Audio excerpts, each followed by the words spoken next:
Alphonse, bonsoir. Bonsoir, monsieur. Voilà, vous êtes citoyen togolais, vous avez suivi depuis 92, depuis la sortie de la conférence nationale à aujourd'hui. Dis-nous, qu'est-ce qui a fait échouer exactement la lutte politique jusqu'à ce jour? Merci pour la question.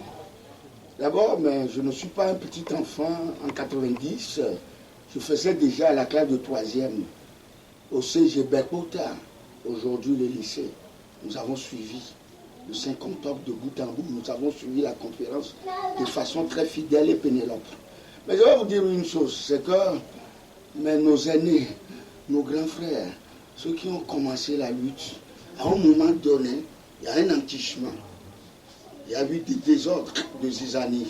Pourquoi ces désordres sont arrivés? Non, mais c'est l'intérêt personnel, c'est moi ou personne. Personne ne veut jamais se soumettre à qui de droit ou mener le navire. À aucun. Mais c'est ça. Mais c'est une question de rivalité, d'intérêt.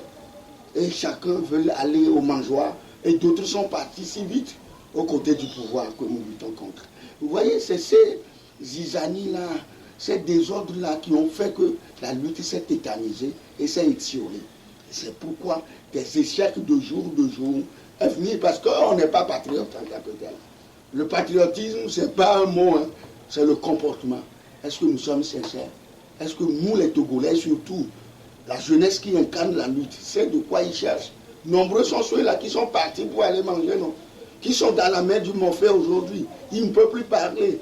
Mais vous connaissez le cas atroce de Logodosoui. C'est eux qui sont les soubasseurs. C'est eux qui ont commencé cette lutte. Mais comment ils ont vendu la lutte? Mais ce n'est pas encore fini. Mais je vais vous dire une chose. Il y aura une génération montante qui va prendre la reine de la lutte. Ce moment.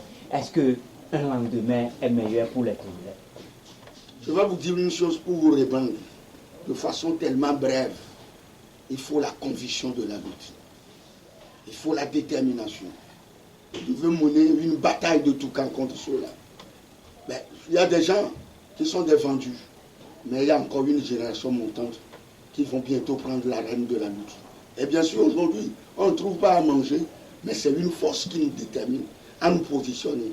Nous saluons d'abord la diaspora, tous ceux qui nous voient un peu partout, au cœur de la lutte. Et nous devons être tellement pénélopes et tenir le même langage du changement véritable dans ce pays.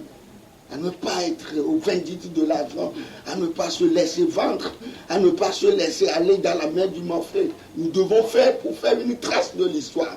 Vous voyez comment Mandela, ils ont mené la lutte. Les Thabo Mbeki, tout ça là.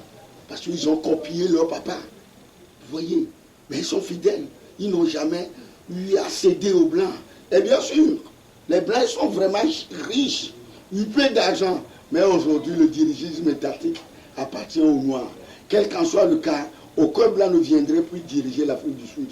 Et nous devons changer quand même les donnes, que ce n'est pas une affaire de l'ethnicisme. Parce que les gens, au Togo, ils ont fabriqué l'ethnicisme.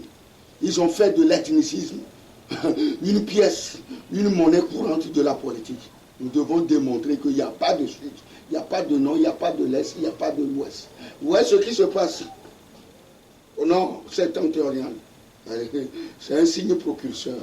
Nous sommes à l'avant-garde. Nous sommes au cœur avec nous. Si nous tombons même en pleine bataille, nous allons nous remettre à Dieu et le remercier. Qui veut manger de l'omelette doit forcément casser les œufs.